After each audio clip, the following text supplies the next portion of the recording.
Hello friends, welcome to my YouTube channel. So today in this video I am going to show you how to check the location permissions on this device. Simply go to settings, then tap on the option location.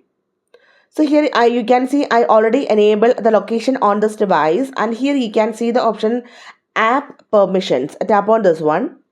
Then here you will see the list of applications that use your location.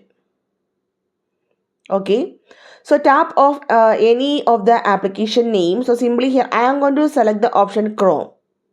Then you can choose the permissions. You can see some options. Allow only while using the app, ask every time, don't allow. So according to your choice, you can select any one from here. Okay, so simply in this way we can check the location permissions on this device. So hope you guys enjoyed this video. Thank you for watching. Thank you. Bye bye.